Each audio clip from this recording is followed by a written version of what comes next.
These are the Adventures of Sherlock Holmes. Chapter 4. The Boscombe Valley Mystery. We were seated at breakfast one morning, my wife and I, when the maid brought in a telegram. It was from Sherlock Holmes, and it ran this way. "Have you a couple of days to spare? Have just been wired for from the west of England in a connection with Boscombe Valley tragedy. Shall be glad if you will come with me. Air and scenery perfect. Leave Paddington by 11:15. "What do you say, dear?" said my wife, looking across at me. "Will you go?" "I really don't know what to say. I have a fairly long list at present." "Oh, Anne Struther would do your work for you. You have been looking a little pale lately. I think that a change would do you good, and you are always so interested in Mr. Sherlock Holmes' cases." "I should be ungrateful if I were not, seeing what I gained through one of them," I answered. "But if I am to go, I must pack at once, for I have only half an hour." My experience of camp life in Afghanistan had at least had the effect of making me a prompt and ready traveller. My wants were few and simple, so that in less than the time stated I was in a cab with my valise, rattling away to Paddington Station. Sherlock Holmes was pacing up and down the platform, his tall, gaunt figure made even gaunter and taller by his long grey travelling cloak and close-fitting cloth cap. "It is really very good of you to come, Watson," said he. "It makes a considerable difference to me, having someone with me on whom I can thoroughly rely. Local aid is always either worthless or else biased. If you will keep the two corner seats, I shall get the tickets." We had the carriage to ourselves, save for an immense litter of papers which Holmes had brought with him. Among these he rummaged and read with intervals of note-taking and of meditation until we were past reading. Then he suddenly rolled all into a gigantic ball and tossed up onto the rack. "Have you heard anything of the case?" he asked. "Not a word. I have not seen a paper for some days. The London press has not had very full accounts. I have just been looking through all the recent papers in order to master the particulars. It seems, from what I gather, to be one of those simple cases which are so extremely difficult." It sounds a little paradoxical, but it is profoundly true. Singularity is almost invariably a clue. The more featureless and commonplace a crime is, the more difficult it is to bring it home. In this case, however, they have established a very serious case against the son of the murdered man." "It is murder, then?" "Well, it is conjectured to be so. I shall take nothing for granted until I have the opportunity of looking personally into it.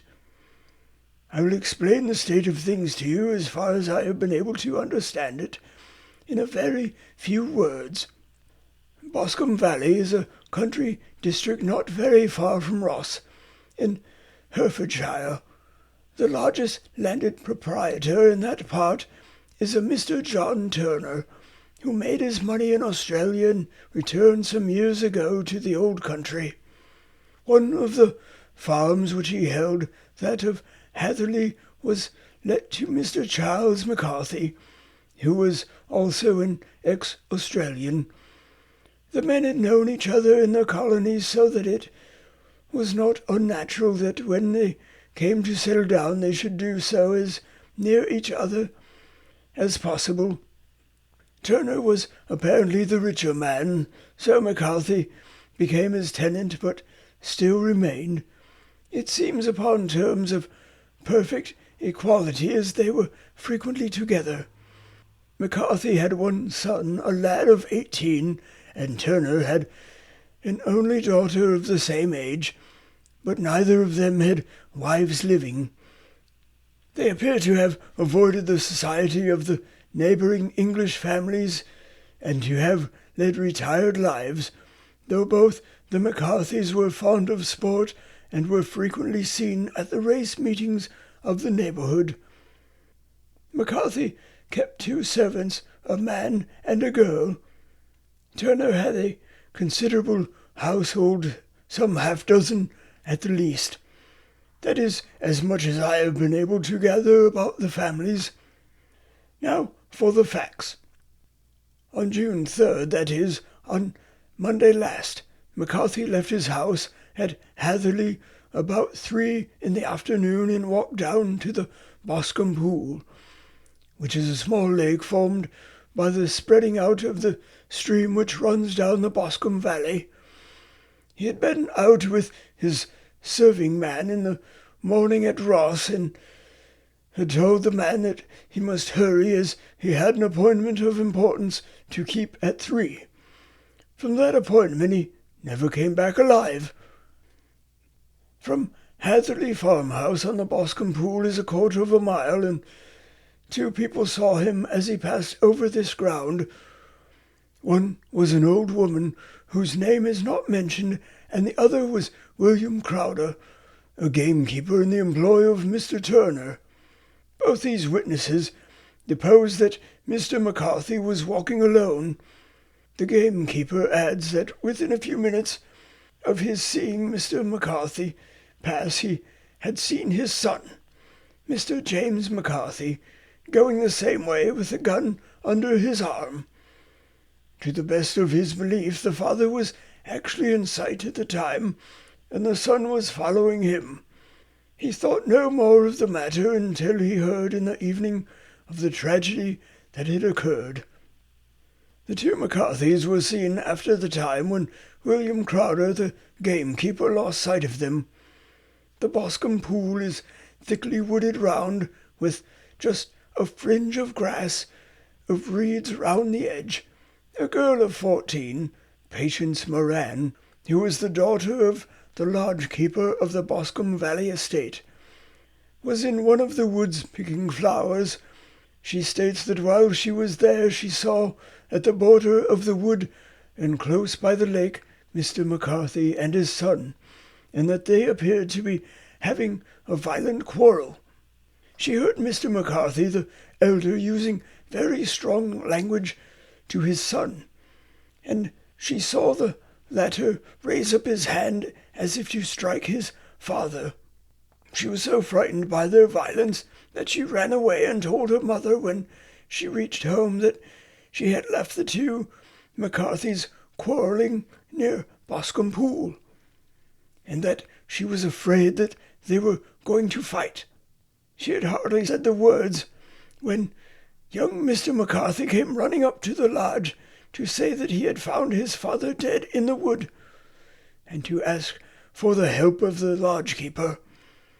He was much excited, without either his gun or his hat, and his right hand and sleeve were observed to be stained with fresh blood. On following him, they found the dead body stretched out upon the grass beside the pool.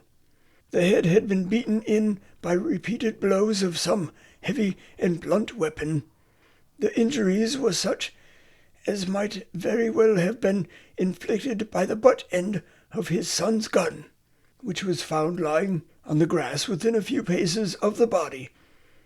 Under these circumstances, the young man was instantly arrested, and a verdict of wilful murder having been returned at the inquest on Tuesday, he was on Wednesday brought before the magistrates at Ross, who have referred the case to the next assizes. Those are the main facts of the case as they came out before the coroner and the police court. I could hardly imagine a more damning case, I remarked. If ever circumstantial evidence pointed to a criminal, it does so here. Circumstantial evidence is a very tricky thing, answered Holmes thoughtfully. It may seem to point very straight to one thing, but if you shift your own point of view a little, you may find it pointing in an equally uncompromising manner to something entirely different. It must be confessed, however, that the case looks exceedingly grave against the young man, and it is very possible that he is indeed the culprit. There are several people in the neighbourhood, however, and among them Miss Turner, the daughter of the neighbouring landowner, who believe in his innocence, and who have retained Lestrade, whom you may recollect in connection with the study in scarlet, to work out the case in his interest. Lestrade, being rather puzzled, has referred the case to me, and hence it is that two middle-aged gentlemen are flying westward at 50 miles an hour instead of quietly digesting their breakfasts at home. I am afraid, said I, that the facts are so obvious that you will find little credit to be gained out of this case. There is nothing more deceptive than an obvious fact, he answered, laughing. Besides, we may chance to hit upon some other obvious facts which may have been by no means obvious to Mr. Lestrade.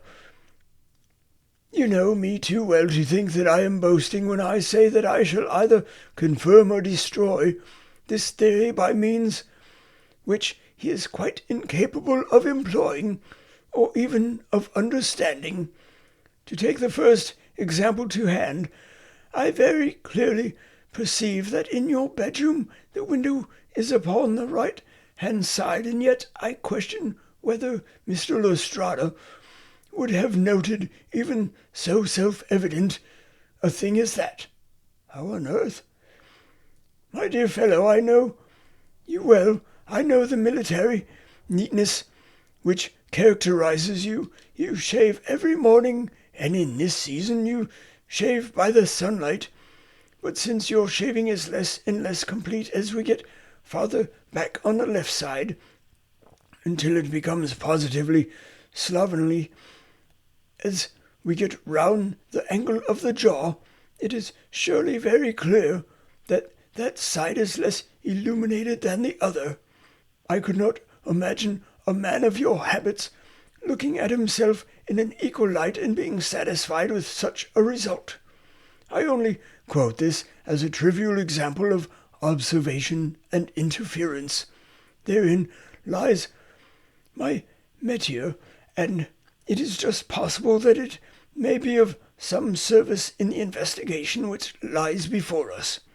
There are one or two minor points which were brought out in the inquest, and which are worth considering. What are they? It appears that his arrest did not take place at once, but after the return to Hatherley Farm. On the inspector of constabulary informing him that he was a prisoner, he remarked that he was not surprised to hear it, and that it was no more than his deserts. This observation of his had the natural effect of removing any traces of doubt which might have remained in the minds of the coroner's jury. It was a confession? I ejaculated.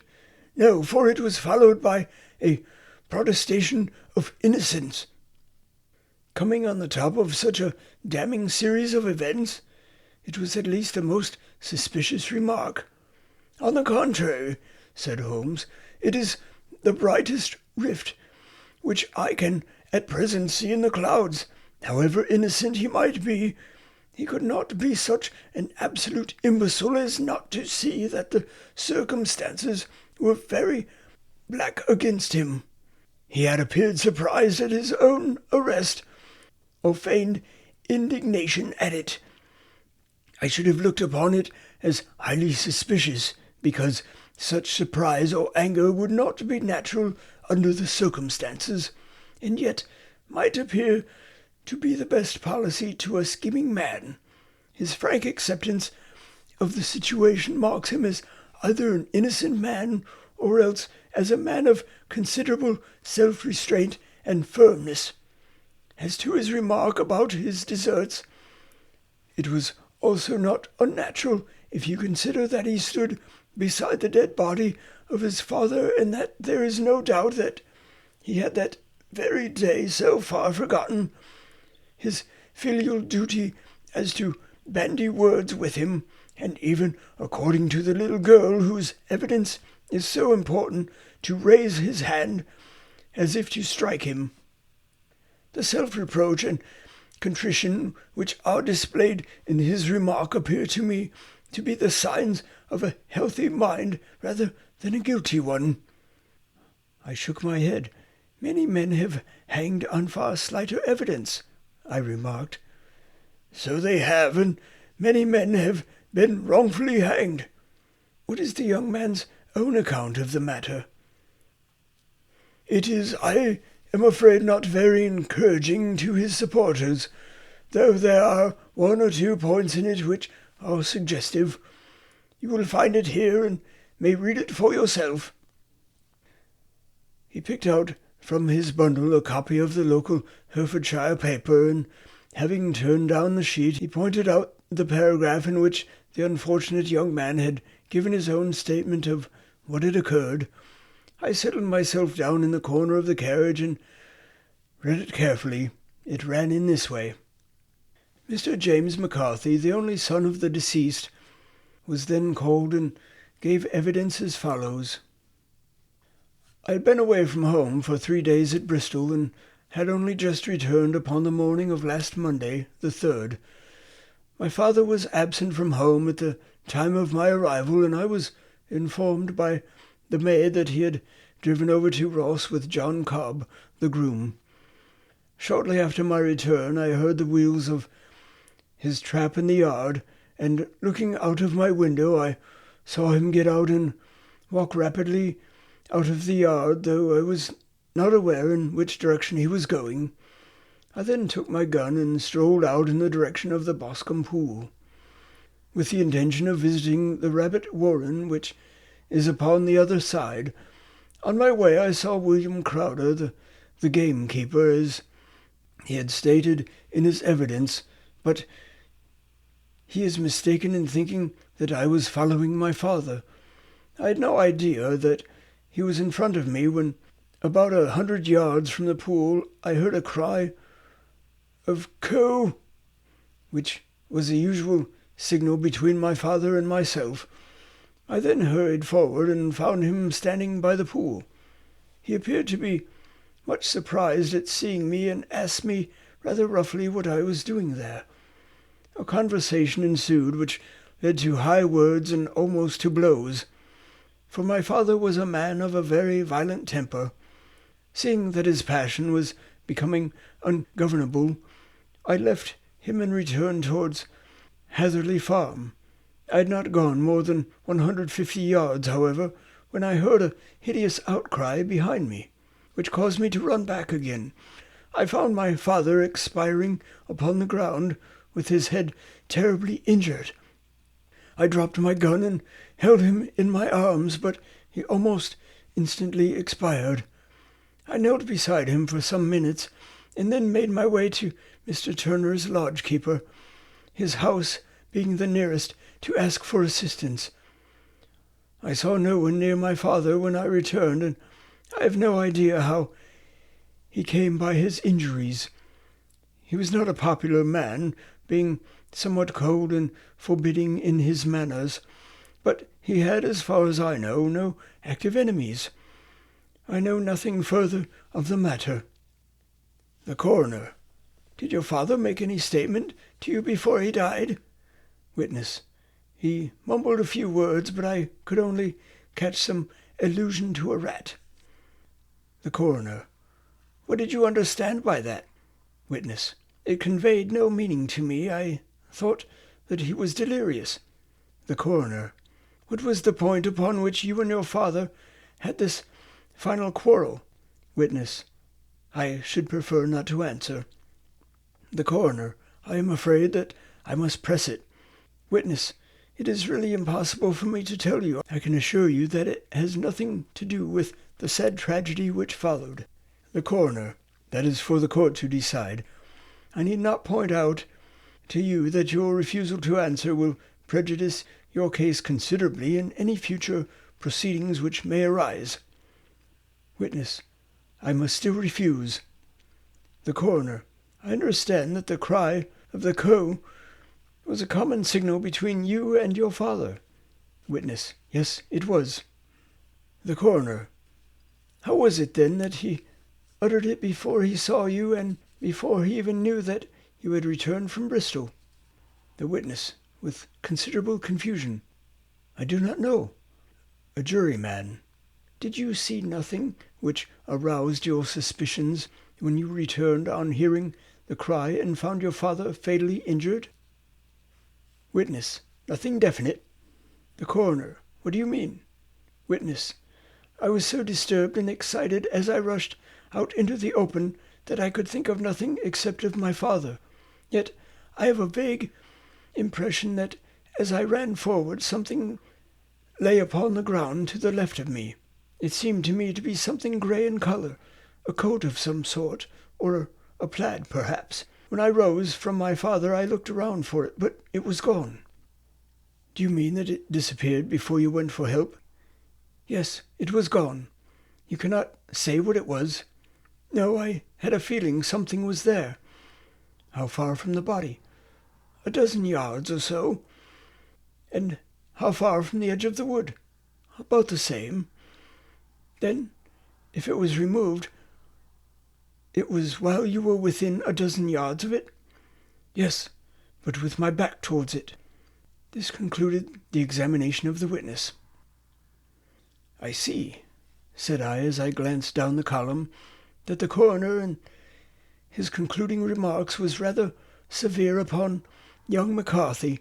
He calls attention, and with reason, to the discrepancy about his father having signalled to him before seeing him, also to his refusal to give details of his conversation with his father, and his singular account of his father's dying words. They are all, as he remarks, very much against the son. Holmes laughed softly to himself and stretched himself out upon the cushioned seat. Both you and the coroner have been at some pains, said he, to single out the very strongest points in the young man's favour. Don't you see that you alternately give him credit for having too much imagination and too little? Too little if he could not invent a cause of quarrel which would give him the sympathy of the jury. Too much if he evolved from his own inner consciousness anything so outre as a dying reference to a rat, and the incident of the vanishing cloth. No, sir, I shall approach this case from the point of view that what this young man says is true, and we shall see whither that hypothesis will lead us. And now here is my pocket Petrarch, and not another word shall I say of this case until we are on the scene of action. We lunch at Swindon, and I see that we shall be there in 20 minutes. It was nearly 4 o'clock when we at last, after passing through the beautiful Stroud Valley and over the broad gleaming Severn, found ourselves at the pretty little country town of Ross. A lean ferret-like man, furtive and sly-looking, was waiting for us upon the platform. In spite of the light brown dustcoat and leather leggings which he wore in deference to his rustic surroundings, I had no difficulty in recognizing Lestrade of Scotland Yard.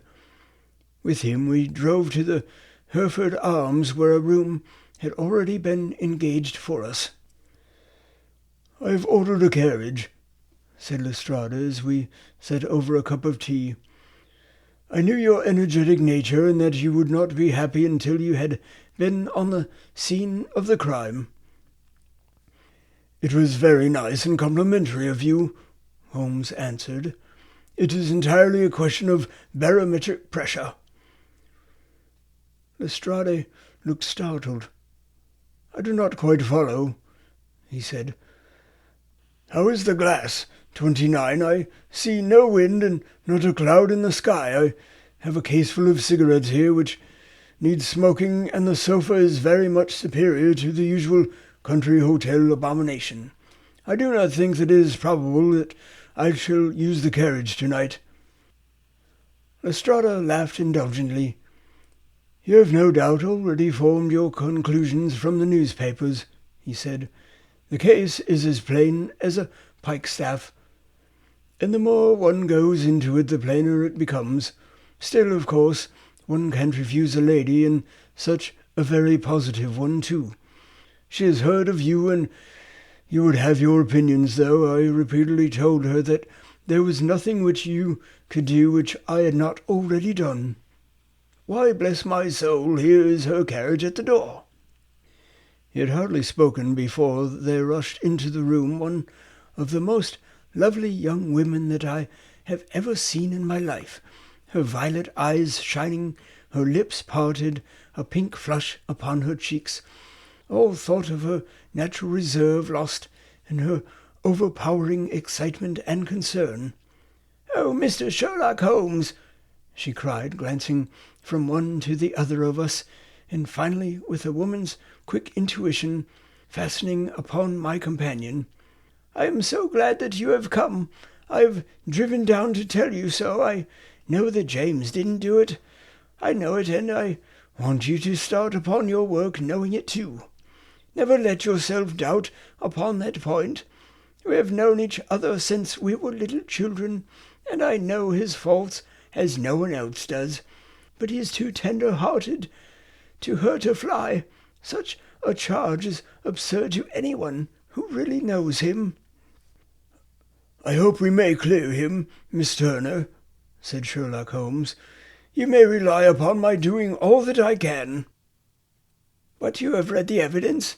You have formed some conclusion? Do you not see some loophole, some flaw? Do you not yourself think that he is innocent?" "I think that it is very probable." "There now," she cried, throwing back her head and looking defiantly at Lestrade. "You hear, he gives me hopes." Lestrade shrugged his shoulders. "I am afraid that my colleague has been a little quick in forming his conclusions," he said. "But he is right. Oh, I know that he is right. James never did it. And about his quarrel with his father, I am sure that the reason why he would not speak about it to the coroner was because I was concerned in it." "In what way?" asked Holmes. "It is no time for me to hide anything. James and his father had many disagreements about me. Mr. McCarthy was very anxious that there should be a marriage between us. James and I have always loved each other as brother and sister. But of course he is young and has seen very little of life yet, and well, he naturally did not wish to do anything like that yet. So there were quarrels, and this, I am sure, was one of them." "And your father?" asked Holmes. "Was he in favour of such a union?" "No, he was averse to it also. No one but Mr. McCarthy was in favour of it." A quick blush passed over her fresh young face as Holmes shot one of his keen, questioning glances at her. "Thank you for this information," said he. "May I see your father if I call tomorrow?" "I am afraid the doctor won't allow it." "The doctor?" "Yes, have you not heard? Poor father has never been strong for years back, but this has him broken down completely. He has taken to his bed, and Dr. Willows says that he is a wreck and that his nervous system is shattered. Mr. McCarthy was the only man alive who had known Dad in the old days in Victoria." "Ah, in Victoria? That is important." "Yes, at the mines." "Quite so. At the gold mine where I understand Mr. Turner made his money." "Yes, certainly." "Thank you, Miss Turner. You have been of material assistance to me. You will tell me if you have any news tomorrow. No doubt you will go to the prison to see James. Oh, if you do, Mr. Holmes, do tell him that I know him to be innocent." "I will, Miss Turner." "I must go home now, for Dad is very ill, and he misses me so if I leave him. Goodbye, and God help you in your undertaking." She hurried from the room as impulsively as she had entered, and we heard the wheels of her carriage rattle off down the street. "I am ashamed of you, Holmes," said Lestrade with dignity after a few minutes' silence. "Why should you raise up hopes which you are bound to disappoint? I am not over tender of heart, but I call it cruel." "I think that I see my way to clearing James McCarthy," said Holmes. "Have you an order to see him in prison?" "Yes, but only for you and me." "Then I shall reconsider my resolution about going out. We have still time to take a train to Hereford and see him tonight." "Ample." "Then let us do so, Watson. I fear that you will find it very slow, but I shall only be away a couple of hours." I walked down to the station with them, and then wandered through the streets of the little town, finally returning to the hotel, where I lay upon the sofa and tried to interest myself in a yellow-backed novel. The puny plot of the story was so thin, however, when compared to the deep mystery through which we were groping, and I found my attention wander so continually from the action to the fact, that I at last flung it across the room and gave myself up entirely to a consideration of the events of the day. Supposing that this unhappy young man's story were absolutely true, then what hellish thing, what absolutely unforeseen and extraordinary calamity could have occurred between the time when he parted from his father and the moment when, drawn back by his screams, he rushed into the glade? It was something terrible and deadly. What could it be? Might not the nature of the injuries reveal something to my medical instincts? I rang the bell and called for the weekly county paper, which contained a verbatim account of the inquest. In the surgeon's disposition it was stated that the posterior third of the left parietal bone and the left half of the occipital bone had been shattered by a heavy blow from a blunt weapon. I marked the spot upon my own head. Clearly such a blow must have been struck from behind.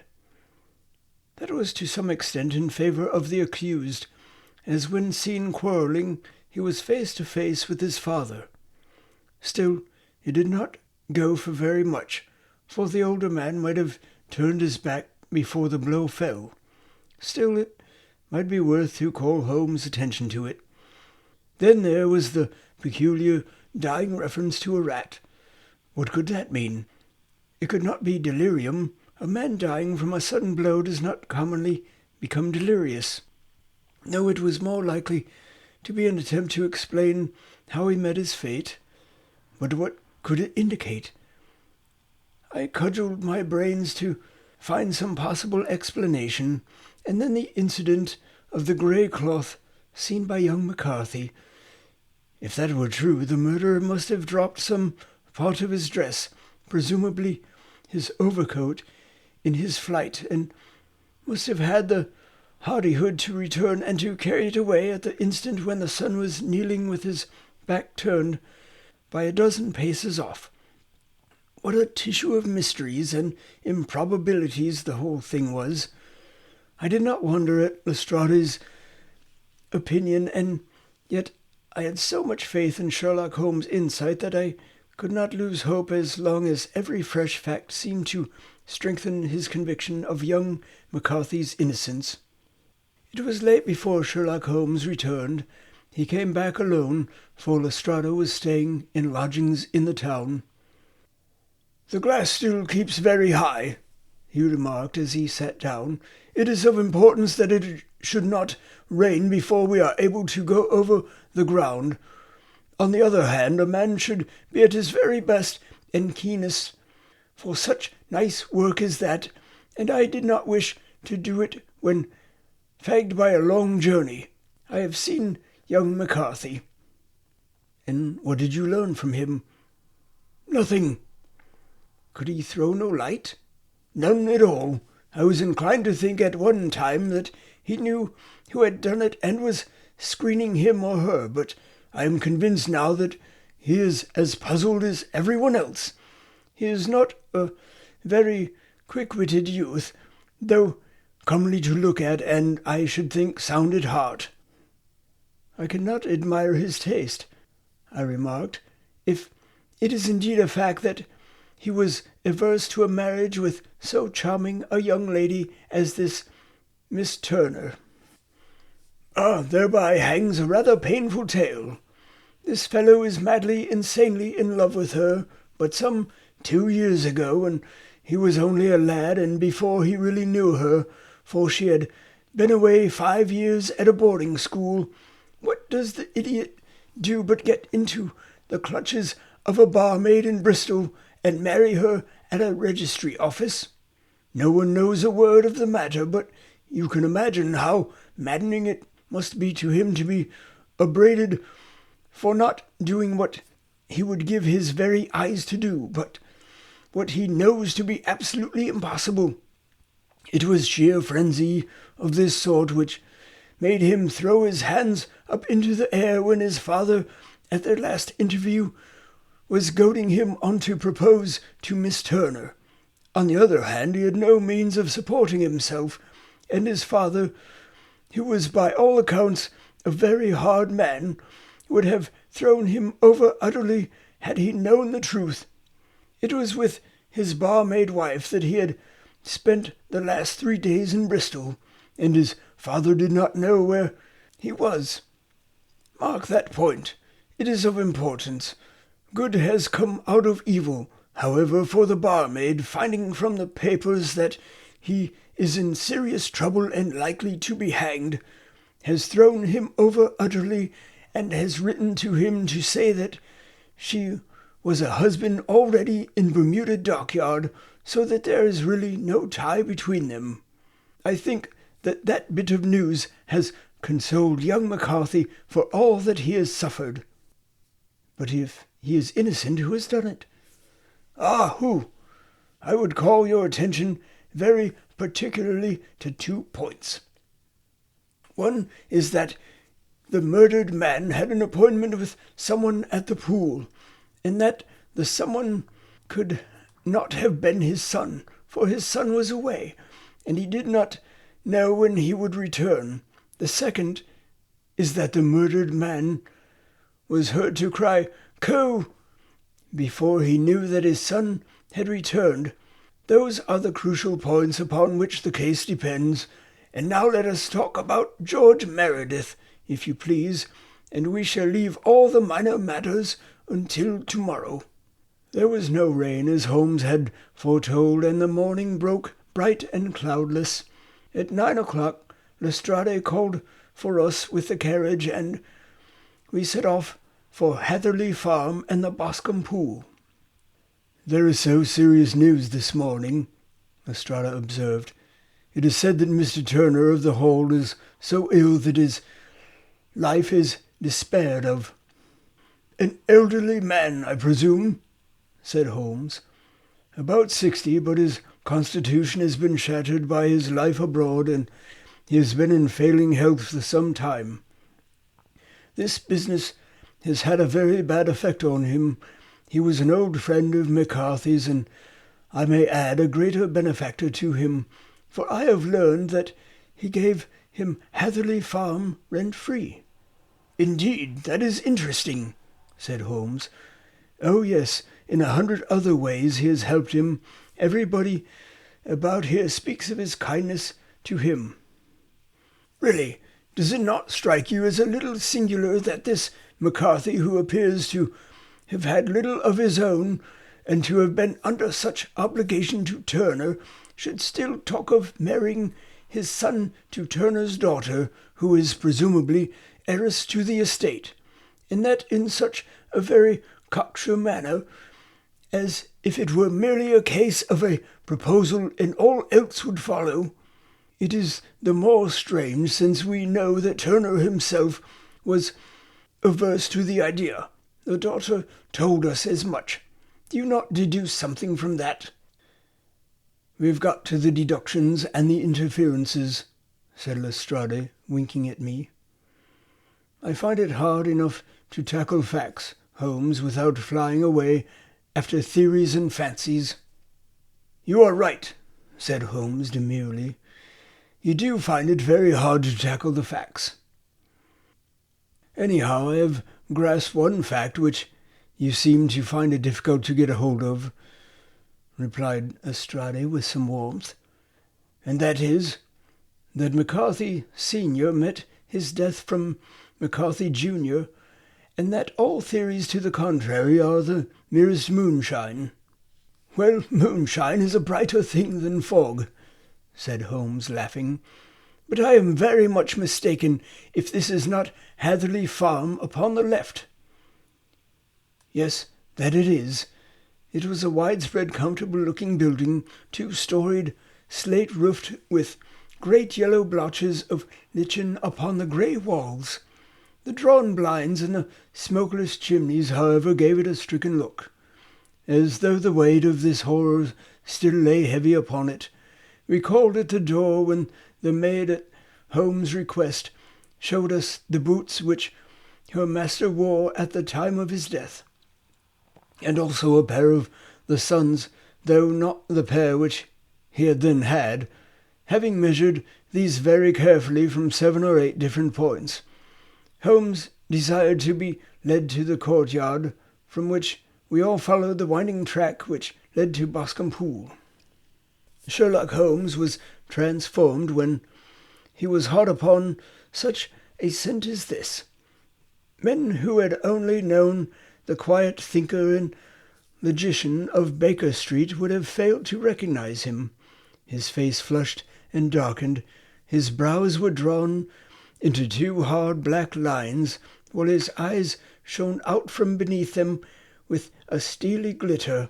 His face was bent downward, his shoulders bowed, his lips compressed, and the veins stood out like whipcord in his long, sinewy neck. His nostrils seemed to dilate with a purely animal lust for the chase, and his mind was so absolutely concentrated upon the matter before him that a question or remark fell unheeded upon his ears, or, at the most, only provoked a quick, impatient snarl in reply. Swiftly and silently he made his way along the track which ran through the meadows, and so by way of the woods to the Boscombe Pool. It was damp, marshy ground, as is all that district, and there were marks of many feet, both upon the path and amid the short grass which bounded it on either side. Sometimes Holmes would hurry on, sometimes stop dead, and once he made quite a little detour into the meadow.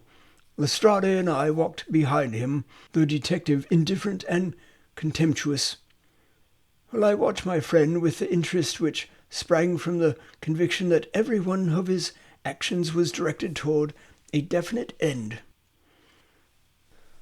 The Boscombe Pool, which is a little reed-girt sheet of water some 50 yards across, is situated at the boundary between the Hatherley Farm and the private park of the wealthy Mr. Turner. Above the woods which lined it upon the farther side, we could see the red jutting pinnacles which marked the site of the rich landowner's dwelling. On the Hatherley side of the pool the woods grew very thick, and there was a narrow belt of sodden grass 20 paces across between the edge of the trees and the reeds which lined the lake. Lestrade showed us the exact spot at which the body had been found, and indeed so moist was the ground that I could plainly see the traces which had been left by the fall of the stricken man. To Holmes, as I could see by his eager face and peering eyes, very many other things were to be read upon the trampled grass. He ran round like a dog who is picking up a scent, and then turned upon my companion. "What did you go into the pool for?" he asked. "I fished out with a rake. I thought there might be some weapon or other trace, but how on earth—" "Oh, tut-tut, I have no time. That left foot of yours, with its inward twist, is all over the place. A mole could trace it. And there it vanishes among the reeds.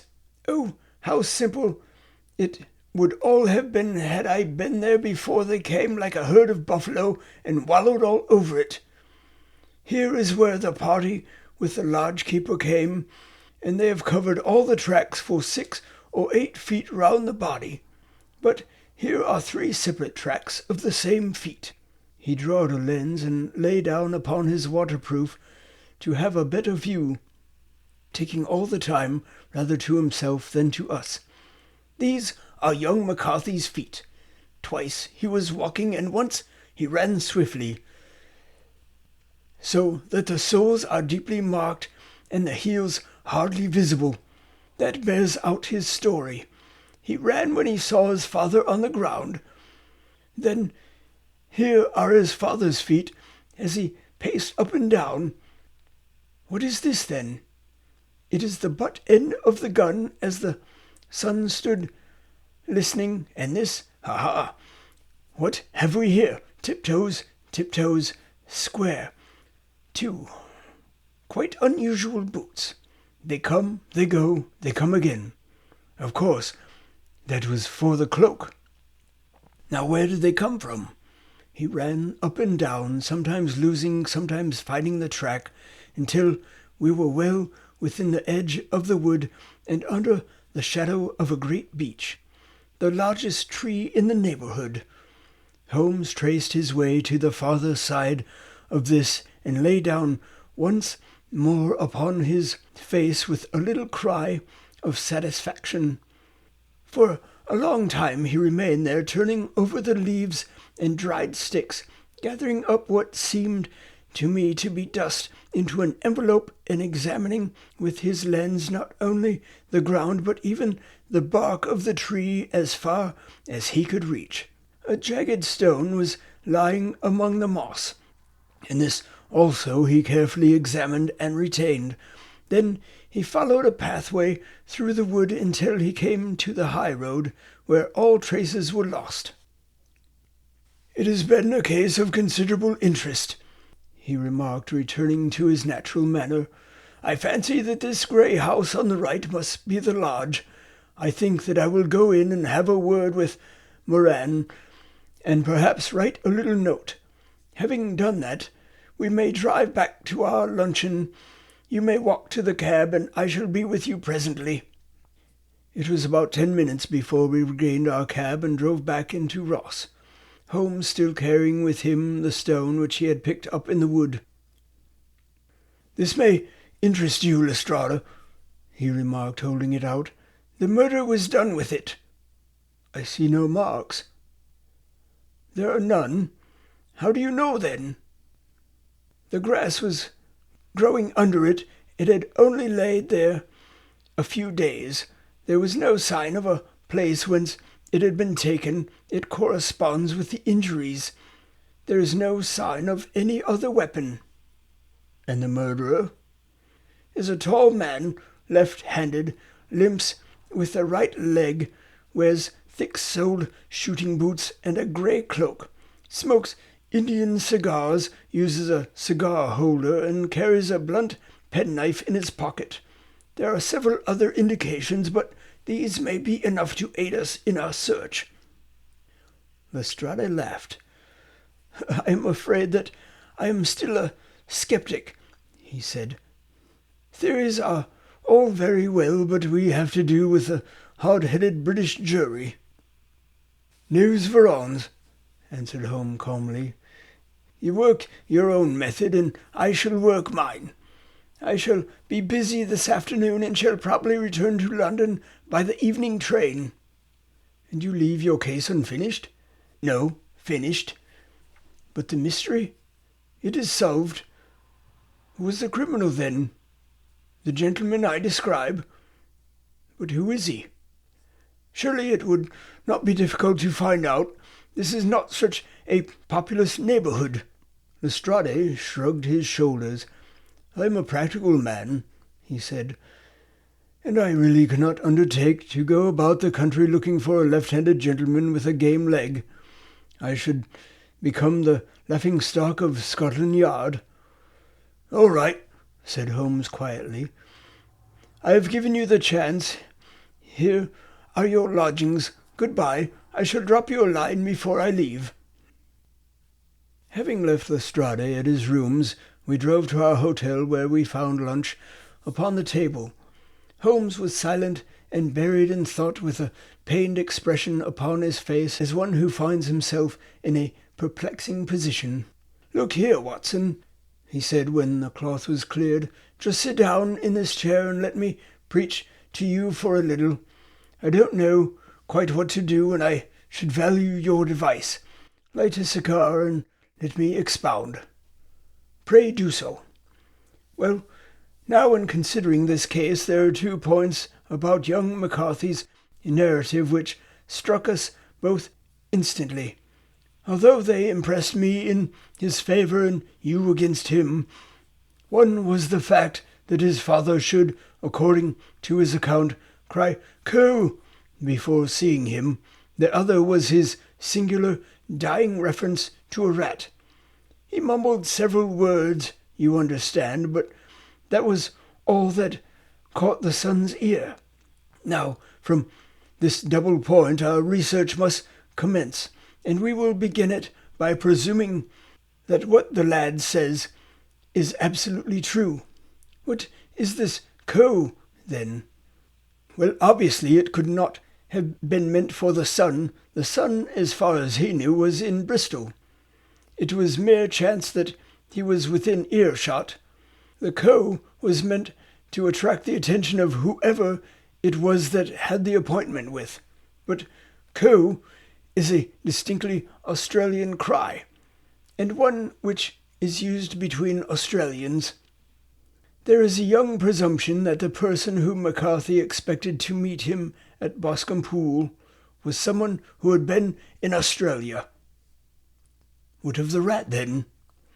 Sherlock Holmes took a folded paper from his pocket and flattened it out on the table. "This is a map of the colony of Victoria," he said. "I wired to Bristol for it last night." He put his hand over part of the map. "What do you read?" "A rat," I read. "And now?" He raised his hand. "Ballarat." "Quite so. That was the word the man uttered, and of which his son only caught the last 2 syllables. He was trying to utter the name of his murderer, so-and-so of Ballarat." "It is wonderful," I exclaimed. "It is obvious, and now you see I have narrowed the field down considerably.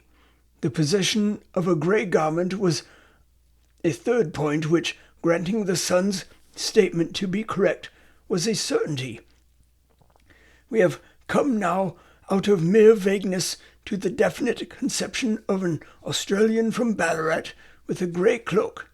Certainly. And one who is at home in the district, for the pool can only be approached by the farm or by the estate, where strangers could hardly wander." "Quite so." "Then comes our expedition of today. By an examination of the ground, I gain the trifling details which I gave to that imbecile Lestrade, as to the personality of the criminal." "But how did you gain them?" "You know my method. It is founded upon the observation of trifles. His height I know that you might roughly judge from the length of his stride. His boots, too, might be told from their traces." "Yes, they were peculiar boots." "But his lameness?" "The impression of his right foot was always less distinct than his left. He put less weight upon it." "Why? Because he limped. He was lame." "But his left-handedness?" "You were yourself struck by the nature of the injury as recorded by the surgeon at the inquest. The blow was struck from immediately behind, and yet was upon the left side.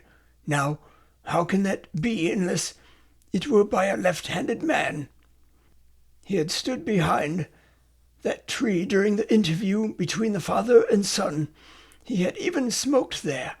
I found the ash of a cigar, which my special knowledge of tobacco ashes enables me to pronounce as an Indian cigar. I have, as you know, devoted some attention to this and written a little monograph on the ashes of 140 different varieties of pipe, cigar, and cigarette tobacco. Having found the ash, I then looked round and discovered the stump among the moss where he had tossed it. It was an Indian cigar of the variety which are rolled in Rotterdam. And the cigar holder? I could see that the end had not been in his mouth. Therefore he used a holder. The tip had been bitten off, but the cut was not a clean one, so I deduced a blunt penknife. "Holmes," I said, "you have drawn a net round this man from which he cannot escape, and you have saved an innocent human life as truly as if you had cut the cord which was hanging him. I see the direction in which all this points. The culprit is—" "Mr. John Turner," cried the hotel waiter, opening the door of our sitting-room and ushering in a visitor. The man who entered was a strange and impressive figure. His slow, limping step and bowed shoulders gave the appearance of decrepitude, and yet his hard, deep-lined, craggy features and his enormous limbs showed that he was possessed of unusual strength of body and of character. His tangled beard, grizzled hair, and outstanding drooping eyebrows combined to give an air of dignity and power to his appearance. But his face was of an ashen white, while his lips and the corners of his nostrils were tinged with a shade of blue. It was clear to me at a glance that he was in the grip of some deadly and chronic disease. "Pray sit down on the sofa," said Holmes gently. "You had my note?" "Yes, the lodge-keeper brought it up. You said that you wished to see me here to avoid scandal. I thought people would talk if I went to the hall. And why did you wish to see me?" He looked across at my companion with despair in his weary eyes, as though his question was already answered. "Yes," said Holmes, answering the look rather than the words. "It is so. I know all about McCarthy." The old man sank his face in his hands. "God help me," he cried. "But I would not have let the young man come to harm. I give you my word that I would have spoken out if it went against him at the assizes." "I am glad to hear you say so," said Holmes gravely. "I would have spoken now had it not been for my dear girl. It would break her heart when she hears that I am arrested." "It may not come to that," said Holmes. "What?"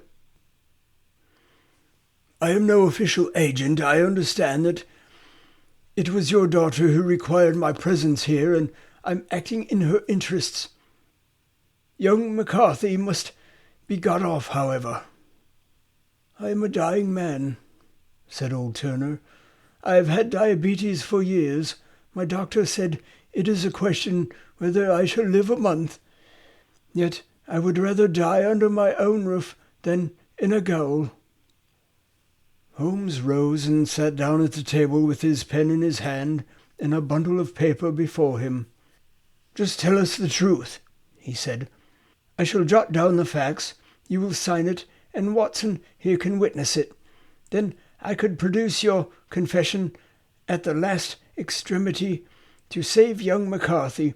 I promise you that I shall not use it unless it is absolutely needed." "It's as well," said the old man. "It's a question whether I shall live to the assizes, so it matters little to me, but I should wish to spare Alice the shock. And now I will make the thing clear to you. It has been a long time in the acting. It will not take me long to tell. You didn't know this dead man, McCarthy. He was a devil incarnate. I tell you that. God keep you out of the clutches of such a man as he. His grip has been upon me these 20 years, and he has blasted my life. I tell you first how I came to be in his power. It was in the early 60s at the diggings. I was a young chap then, hot-blooded and reckless, ready to turn my hand at anything.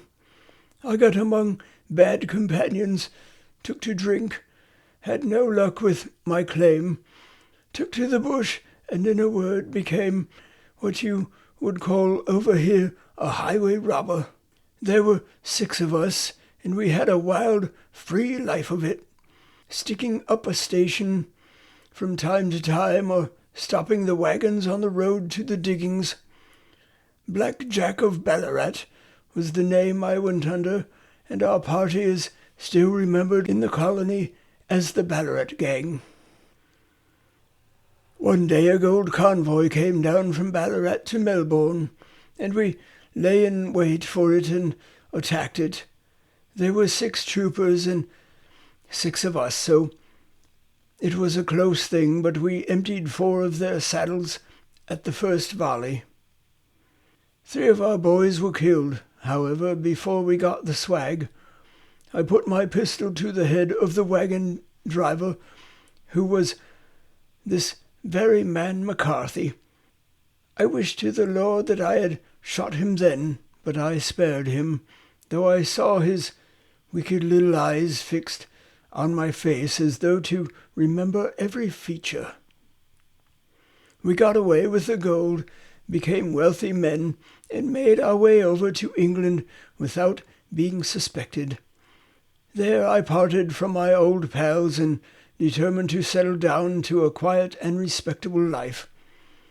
I bought this estate, which chanced to be in the market, and I set myself to do a little good with my money, to make up for the way in which I had earned it.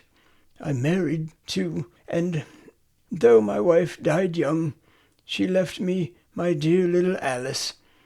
Even when she was just a baby, her wee hand seemed to lead me down the right path as nothing else had ever done.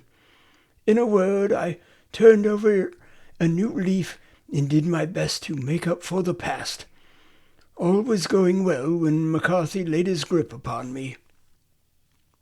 I had gone up to town about an investment, and I met him in Regent Street with hardly a coat to his back or a boot to his foot. "Here we are, Jack," says he, touching me on the arm. "We'll be as good as a family to you. There's 2 of us, me and my son, and you can have the keeping of us. If you don't, it's a fine law-abiding country is England, and there's always a policeman within hail." Well, down they came to the West Country. There was no shaking them off, and there they have lived rent-free on my best land ever since. There was no rest for me, no peace, no forgetfulness, turn where I would. There was this cunning, grinning face at my elbow. It grew worse as Alice grew up, for he soon saw I was more afraid of her knowing my past than of the police. Whatever he wanted he must have, and whatever it was I gave him without question, land, money, houses, until at last he asked a thing which I could not give. He asked for Alice. His son, you see, had grown up, and so had my girl, and as I was known to be in weak health, it seemed a fine stroke to him that his lad should step into the whole property. But there I was firm. I would not have this cursed stock mixed with mine. Not that I had any dislike to the lad, but his blood was in him, and that was enough. I stood firm. McCarthy threatened. I braved him to do his worst. He were to meet at the pool midway between our house to talk it over. When I went down there, I found him talking with his son, so I smoked a cigar and waited behind a tree until he should be alone. But as I listened To his talk all that was black and bitter in me seemed to come uppermost. He was urging his son to marry my daughter, with as little regard for what she might think as if she were a slut from off the streets. It drove me mad to think that I, and all that I held most dear, should be in the power of such a man as this. Could I not snap the bond? I was already a dying and desperate man. Though clear of mind and fairly strong of limb, I knew that my own fate was sealed, but my memory and my girl both could be saved if I could but silence that foul tongue. I did it, Mr. Holmes. I would do it again. Deeply as I have sinned, I have led a life of martyrdom to atone for it. But that my girl should be entangled in the same meshes which held me was more than I could suffer. I struck him down with no more compunction than if he had been some foul and venomous beast. His cry brought back his son, but I had gained the cover of the wood, though I was forced to go back to fetch the cloak which I had dropped in my flight. That is the true story, gentlemen, of all that occurred. "Well, it is not for me to judge you," said Holmes, as the old man signed the statement which had been drawn out.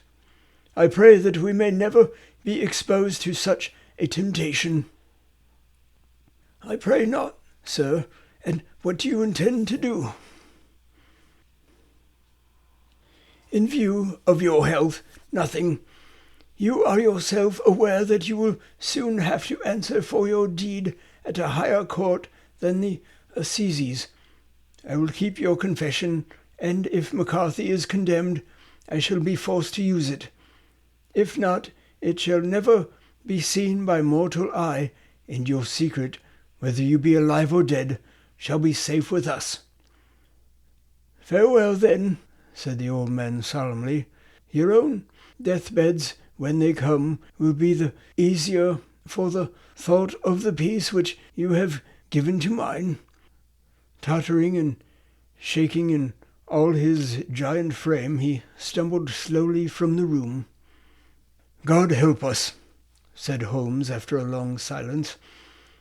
"Why does fate play such tricks with poor helpless worms? I never hear of such a case as this when I do not think of Baxter's words and say, 'There, but for the grace of God, goes Sherlock Holmes.'" James McCarthy was acquitted at the Assizes on the strength of a number of objections which had been drawn out by Holmes and submitted to the defending counsel. Old Turner lived for 7 months after our interview, but he is now dead, and there is every prospect that the son and daughter may come to live happily together in ignorance of the black cloud which rests upon their past.